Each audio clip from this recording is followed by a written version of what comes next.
Hello dears, ഇന്ന് നമ്മൾ എടുക്കാൻ പോകുന്നത് 5ാം ക്ലാസ്സിലെ അടിസ്ഥാന ശാസ്ത്രമാണ് കേട്ടോ. അതിൽ 3ാമത്തെ ചാപ്റ്റർ ജലം നിത്യജീവിതത്തിൽ എന്ന് പറഞ്ഞ ഈ ചാപ്റ്റർ എടുക്കുന്നത് കേട്ടോ. ജലം എന്ന് പറഞ്ഞാൽ എന്താ? വെള്ളം അല്ലേ. ഈ വെള്ളം നമ്മൾ എന്തിനാണ് ഉപയോഗിക്കുന്നത്? എന്തിനൊക്കെ നമ്മൾ വെള്ളം ഉപയോഗിക്കും? അപ്പോൾ വെള്ളം നമുക്ക് പലതുണ്ട് അല്ലേ. കുടിക്കാൻ വേണം, ഭക്ഷണം ഉണ്ടാക്കാൻ വേണം, കുളിക്കാൻ വേണം, ചെടി നനയ്ക്കാൻ വേണം, വണ്ടി കഴുകാൻ വേണം. അപ്പോൾ വെള്ളം ഇല്ലാതെ നമുക്ക് ജീവിക്കാൻ കഴിയില്ല അല്ലേ. അപ്പോൾ വെള്ളം വെള്ളം നമ്മുടെ നിത്യജീവിതത്തിൽ നമ്മളെ എന്നും നമുക്ക് വെള്ളം ആവശ്യമുള്ളൊരു സംഭവമാണ് അല്ലേ. അപ്പോൾ അതെന്തൊക്കെയാണ് നമുക്ക് നോക്കാം. അപ്പോൾ നോക്കിയാൽ ഈ കുട്ടി പറയുന്നത് എന്താണ്? ഒരു അരുവി അല്ലേ, അതായത് ഒരു തോട് അല്ലേ, തോടിനോട് അല്ലെങ്കിൽ പുഴ അല്ലേ, ചോദിക്കുകയാണല്ലേ, ഇത്ര വേഗത്തിൽ നീ എങ്ങോട്ടാണ് പോകുന്നതെന്ന് അല്ലേ, ഇത്ര വേഗത്തിൽ നീ എങ്ങോട്ടാണ് പോകുന്നത്? അപ്പം എന്താ വെള്ളം പറയുന്നത്? ഞാൻ ഒഴുകി എത്തിയില്ലെങ്കിൽ ആളുകൾ വെള്ളം കിട്ടാതെ കഷ്ടപ്പെടുന്നാണ് പറയുന്നത് അല്ലേ. അപ്പോൾ എന്തായിരിക്കും പുഴ ഇങ്ങനെ പറയാൻ കാരണം? ഈ പുഴ എന്തുകൊണ്ടാണ് അങ്ങനെ പറയാൻ കാരണം? പുഴവെള്ളം നാം എന്തിനെല്ലാം ഉപയോഗിക്കുന്നുണ്ട്? പുഴവെള്ളം എന്തിനെല്ലാം ഉപയോഗിക്കുന്നത്? കുടിക്കാനും മറ്റു വീട്ടാവശ്യങ്ങൾക്കും പുഴവെള്ളം നേരിട്ട് ഉപയോഗിക്കാമോ? ചുവടെ നൽകിയ ചിത്രീകരണം വിശകലനം ചെയ്യാം. നോക്കൂ, കണ്ടോ, പുഴയിൽ മോട്ടർ വെച്ചിട്ടില്ലേ, ടാങ്കിലേക്കാക്കി പിന്നെന്താ ചെയ്യുന്നത് നോക്കിയേ, കണ്ടോ. അപ്പോൾ പുഴവെള്ളത്തിന്റെ ശുദ്ധീകരണ ഘട്ടങ്ങളാണ് ഇവിടെ താഴെ തന്നിരിക്കുന്നത് അല്ലേ, അല്ല ഈ ചിത്രത്തിൽ തന്നിരിക്കുന്നത് അല്ലേ. ആദ്യം വലിയ മാലിന്യങ്ങളൊക്കെ അരിച്ചു മാറ്റുകയാണ് അല്ലേ. ഇവിടെയാണ് വലിയ മാലിന്യങ്ങളൊക്കെ അരിച്ചു മാറ്റുന്നത് ഈ ഒന്നിലാണ് അല്ലേ. പിന്നെന്താ രണ്ടാമത്തെ നോക്കിയാൽ മാലിന്യങ്ങൾ അടിയാൻ അനുവദിക്കുകയാണ് അല്ലേ. തെളിനീരാക്കുകയാണ് അല്ലേ, അവിടെ അടിയാൻ അനുവദിക്കുകയാണ് ഈ രണ്ടാമത്തത് അല്ലേ.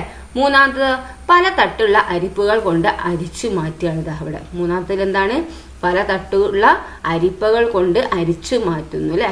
പിന്നെയോ അടുത്ത നാലാമത്തത്? ഈ നാലാമത്തത് രോഗാണുക്കളെ നശിപ്പിക്കുകയാണ് ഇവിടെ 4 ചെയ്യുന്നത് അല്ലേ. പിന്നെ ശുദ്ധജലത്തിന്റെ വിതരണ ഘട്ടങ്ങളാണല്ലേ ഇവിടെ വരുന്നത്. 5 ടാങ്കിൽ സംഭരിക്കുകയാണ് അല്ലേ. 5 ഇവിടെ ടാങ്കിലേക്ക് സംഭരിച്ചു. പിന്നെ ജലം വീടുകളിലേക്ക് എത്തിക്കുകയാണ് അല്ലേ ചെയ്യുന്നത്. കണ്ടോ, ഇതാണ് ഈ ചിത്രത്തിന്റെ ഇത് വരുന്നത് അല്ലേ. പുഴവെള്ളത്തിന്റെ ശുദ്ധീകരണ ഘട്ടങ്ങൾ, ശുദ്ധജലത്തിന്റെ വിതരണ ഘട്ടങ്ങളാണ് ഈ കാണിക്കുന്നത് അല്ലേ. ദെൻ പുഴയിലെ വെള്ളം ശുദ്ധീകരിച്ചാണ് വീടുകളിലേക്ക് എത്തുന്നത് അല്ലേ. നമ്മളെ പല ആൾക്കാരുടെ വീട്ടിലും ഈ പുഴവെള്ളം ശുദ്ധീകരിച്ചാണ് വീട്ടിലേക്ക് എത്തുന്നത് അല്ലേ. നിങ്ങളുടെ വീട്ടിലും വെള്ളം എത്തുന്നത് ഇങ്ങനെയാണോ? പുഴയിൽ നിന്ന് എടുത്തിട്ടുള്ളതാണോ നിങ്ങളെ വീട്ടിലേക്ക് എത്തുന്നത്? ചിലരുടെ കിണറിന് നേരിട്ട് മോട്ടർ അടിക്കും അല്ലേ. ചിലരുടെ ജലനിധി എന്ന് പറഞ്ഞിട്ടുണ്ടാവും അല്ലേ. പിന്നെ പലതും ഉണ്ടാവും അല്ലേ.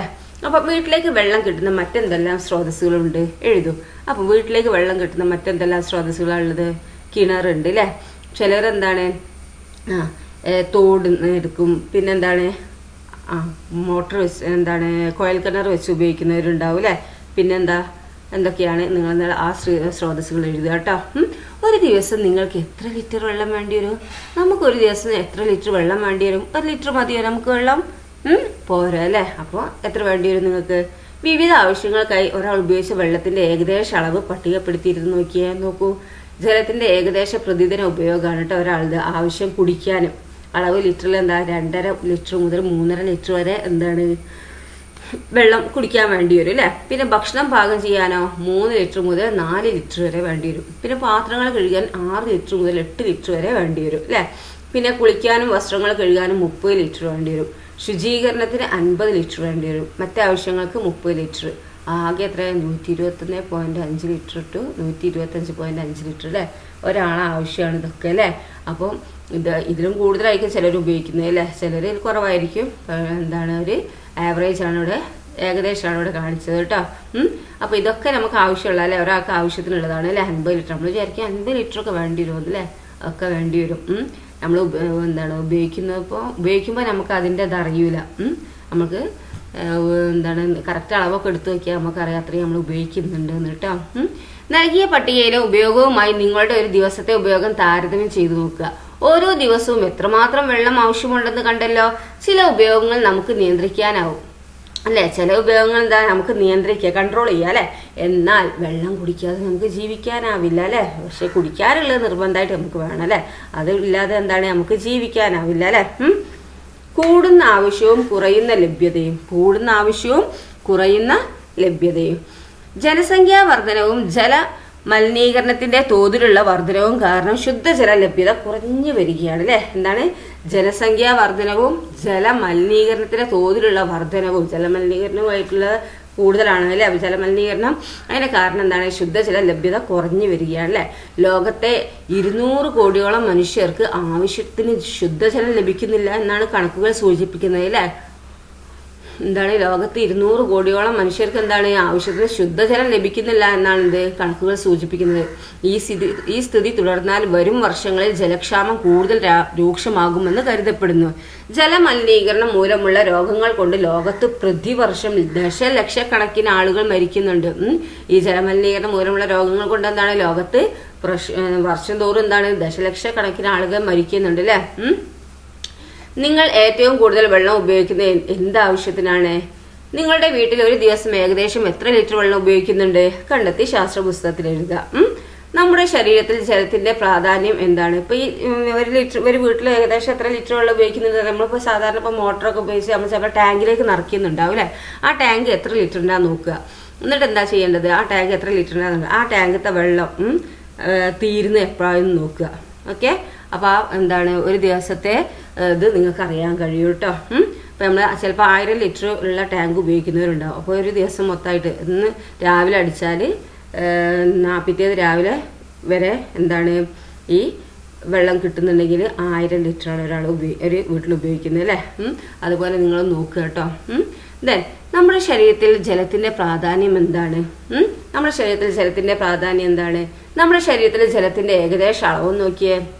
നമുക്ക് തലച്ചോറിൽ എത്ര ശതമാനം വെള്ളം ഉണ്ട്? നമ്മളെ 73% അല്ലെ. രക്തത്തിലോ 94%, പിന്നെ വൃക്കകളിൽ 79%, പേശികളിൽ 75%, ഹൃദയത്തിൽ 75%, ശ്വാസകോശത്തിൽ 83%, അസ്ഥികളിൽ 31%. നമ്മുടെ ശരീരത്തിൽ ഉള്ള ജലത്തിന്റെ ഏകദേശ അളവാണ് ഇപ്പോൾ തന്നിരിക്കുന്നത് കേട്ടോ. ഓക്കെ, ദെൻ മനുഷ്യ ശരീരത്തിലെ ഒരു പ്രധാന ഘടകമാണ് ജലം അല്ലെ. എല്ലാ ശാരീരിക പ്രവർത്തനങ്ങൾക്കും എന്താണ് ജലം ആവശ്യമാണ് അല്ലെ. നമ്മുടെ ശരീരത്തിൽ എന്താണ് ഒരു പ്രധാന ഘടകം തന്നെ എന്താണ് വെള്ളമാണ് അല്ലെ. എല്ലാ ശാരീരിക പ്രവർത്തനങ്ങൾക്കും എന്താണ് വെള്ളം ആവശ്യമാണ് അല്ലെ.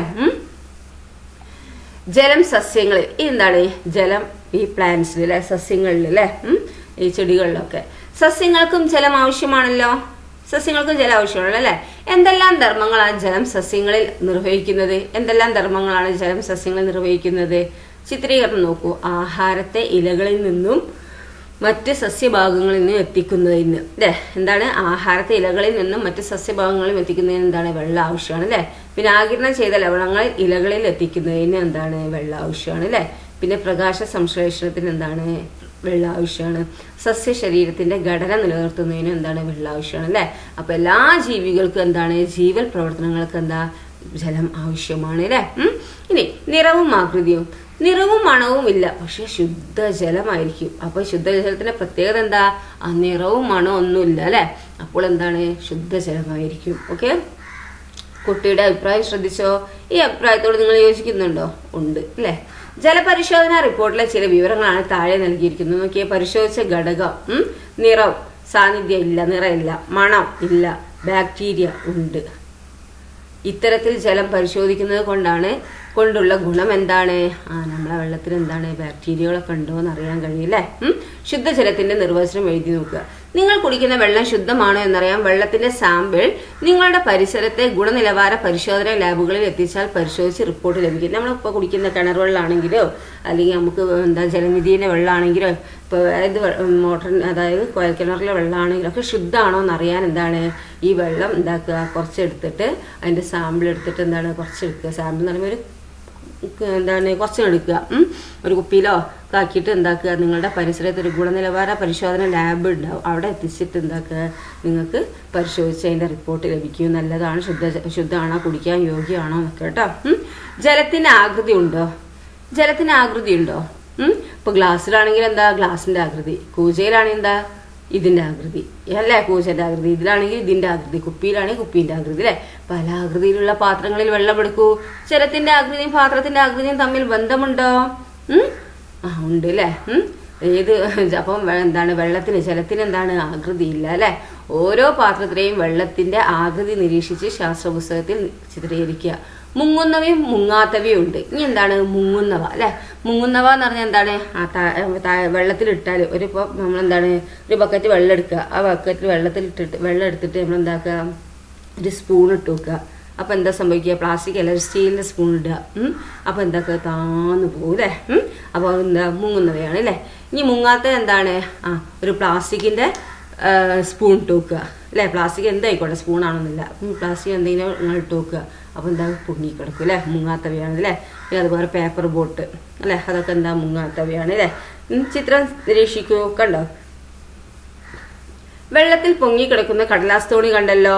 താഴെ നൽകിയ വസ്തുക്കളിൽ ഏതെല്ലാമാണ് വെള്ളത്തിൽ പൊങ്ങിക്കിടക്കുക? നിങ്ങളുടെ ഊഹം എഴുതുക. ഊഹം ശരിയാണോ എന്ന് പരിശോധിച്ച് കണ്ടെത്തലുകൾ എന്താക്കുക, പട്ടികയിൽ രേഖപ്പെടുത്താനാണ് പറഞ്ഞിരിക്കുന്നത്. വസ്തുക്കൾ ഊഹം കണ്ടെത്തൽ കേട്ടോ. അപ്പൊ കല്ല്, നിങ്ങളുടെ ഊഹം എന്താണ്? ഊഹം താവും അല്ലെ, മുങ്ങും അല്ലെ? കണ്ടെത്തൽ എന്താ? മുങ്ങുന്നതന്നെ അല്ലെ? ബലൂണ്, ഊഹം എന്താ? മുങ്ങില്ല അല്ലെ? ഇതും മുങ്ങാത്തവ അല്ലെ? ഇതും മുങ്ങാത്തവ. നാണയം എന്താ നിങ്ങളെ ഊഹം? ശരിക്കും എന്താണ്? എന്താ? താന്നു പോകും അല്ലെ? മുങ്ങുന്നവയാണ് അല്ലെ? തടിക്കഷ്ണം എന്താണ് നിങ്ങളെ ഊഹം? ഇവിടെ എഴുതുക. എന്താണ് ശരിക്കുള്ള എന്താണ്? തടിക്കഷ്ണം പൊങ്ങിക്കിടക്കും അല്ലെ? മുങ്ങാത്തവയാണ്. കർപ്പൂരം എന്താ ഊഹം എഴുതുക കേട്ടോ. പ്ലാസ്റ്റിക് മുങ്ങുന്നതാണോ? അല്ല, മുങ്ങാത്തവ അല്ലെ? കണ്ടെത്തൽ മുങ്ങാത്തവ. ഇരുമ്പാണി മുങ്ങും അല്ലെ? മുങ്ങുന്നവ. ഇല എന്താണ്? മുങ്ങില്ല അല്ലെ? പൊങ്ങിക്കിടക്കുന്നത് അല്ലെ? മുങ്ങാത്തവയാണ് അല്ലെ? പിന്നെ മെഴുക് എന്താണ്? ഇത് ഐസ് എന്താണ്?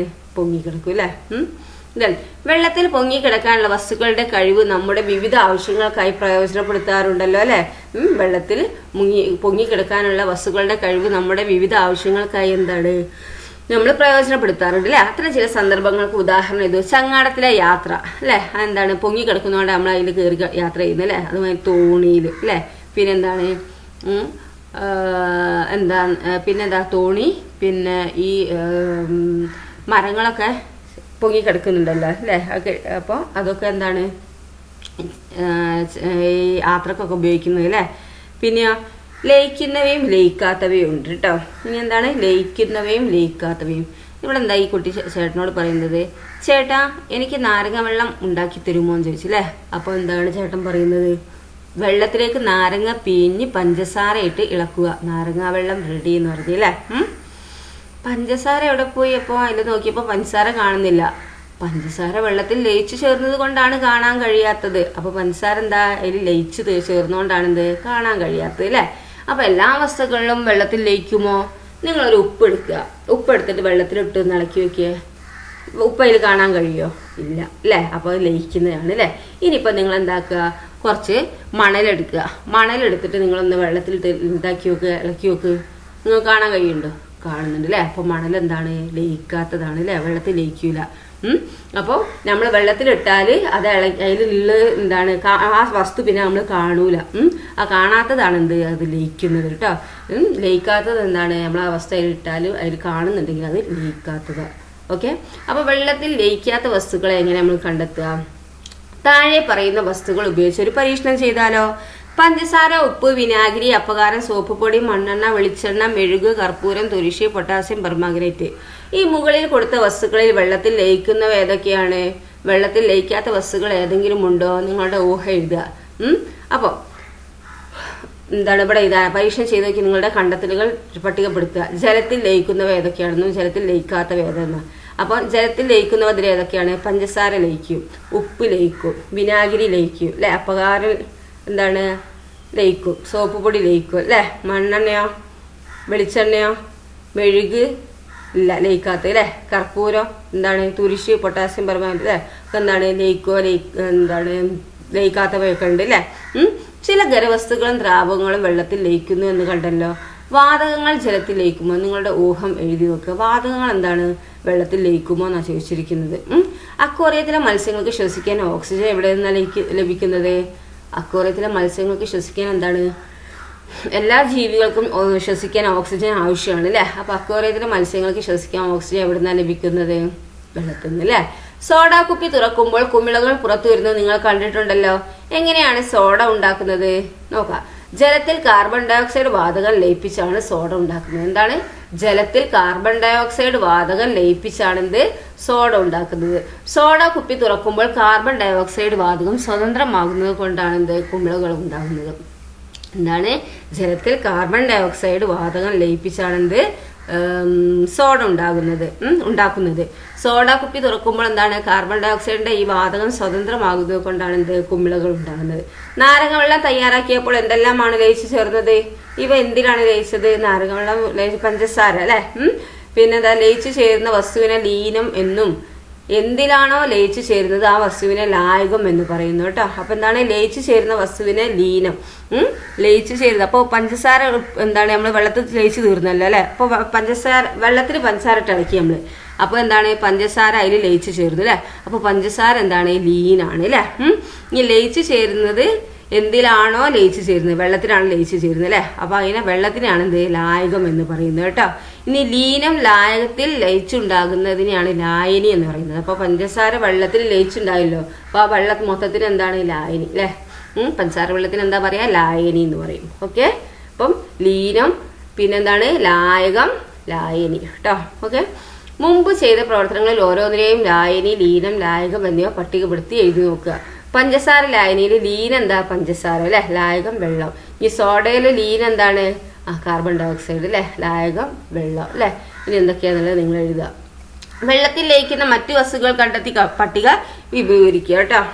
ചക്കപ്പശ, ടാർ എന്നിവ പറ്റി പിടിച്ചാൽ എങ്ങനെയാണ് നീക്കം ചെയ്യാറുള്ളത്? ഈ ചക്കപ്പശയും ടാറൊക്കെ പറ്റി പിടിച്ചാൽ നമ്മൾ എങ്ങനെ നീക്കം ചെയ്യാറുള്ളത്? എന്തുകൊണ്ടാണ് ഇവ വെള്ളം കൊണ്ട് കഴുകി കളയാനാവാത്തത്? വെള്ളം കൊണ്ടാണ് നമ്മൾ ചക്കപ്പശ ആണെങ്കിലും ടാറാണെങ്കിലൊക്കെ നമ്മൾ നീക്കം ചെയ്യുക. എന്തുകൊണ്ടാണ് ഇവ വെള്ളം കൊണ്ട് കഴുകി കളയാനാവാത്തത്?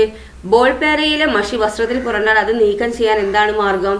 വെള്ളത്തിൽ ലയിക്കുന്ന വസ്തുക്കൾ മണ്ണെണ്ണയിലും വെളിച്ചെണ്ണയിലും ലയിക്കുമോ?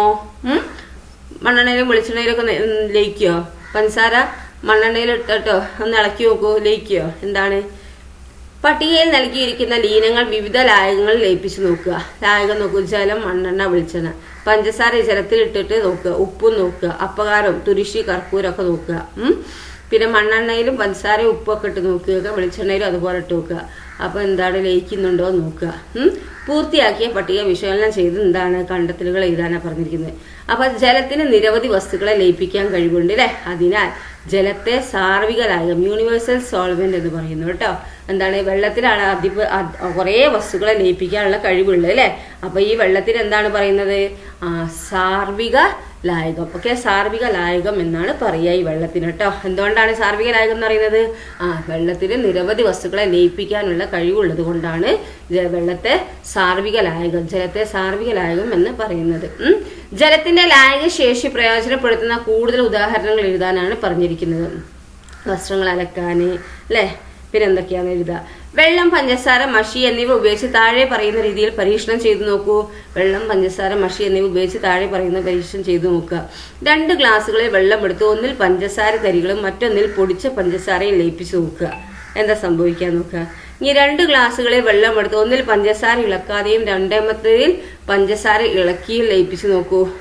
പിന്നെ 3, ഒരു ഗ്ലാസ്സിൽ ചൂടുവെള്ളവും മറ്റൊരു ഗ്ലാസ്സിൽ തണുത്ത വെള്ളവും എടുത്ത് ഒരു തുള്ളി മഷി ലയിപ്പിച്ച് നോക്കൂ. പഞ്ചസാരയും മഷിയും ലയിക്കുന്നതിന്റെ വേഗതയിൽ എന്തെങ്കിലും വ്യത്യാസമുണ്ടോ? വസ്തുക്കളുടെ ലയന വേഗത്തെ സ്വാധീനിക്കുന്ന ഘടകങ്ങൾ ഏതെല്ലാം എന്ന് കണ്ടെത്തിയത്. പഞ്ചസാര നമ്മൾ ഇളക്കുമ്പോൾ വേഗം എന്താവും? ലയിക്കും അല്ലെ. ഇളക്കാതെ വെക്കുമ്പോൾ കുറേ കഴിഞ്ഞ സ്പീഡ് കുറയും അല്ലേ. ഇളക്കുമ്പോൾ എന്താണ്? ലയനം വേഗം കൂടും. ഓക്കെ. ഇനി ജലം പല രൂപത്തിൽ നിന്നുള്ള ഈ ഭാഗം നമ്മൾ അടുത്ത വീഡിയോയിൽ അപ്ലോഡ് ചെയ്യുക കേട്ടോ. ഇതുവരെ അടുത്ത ഭാഗങ്ങളൊക്കെ നന്നായി മനസ്സിലാക്കുക. അപ്പോൾ ഇവിടെ എന്താണ്? ലയിനുണ്ട്, ലായകമുണ്ട്, പിന്നെന്താണ് എന്തൊക്കെയുള്ളത്? ലായനിയുണ്ട് അല്ലേ. അതെന്താണെന്നൊക്കെ നന്നായി മനസ്സിലാക്കുക കേട്ടോ. ഓക്കെ. അടുത്ത ഭാഗം അടുത്ത വീഡിയോ അപ്ലോഡ് ചെയ്യുന്നതായിരിക്കും. ഓക്കെ. Thank you.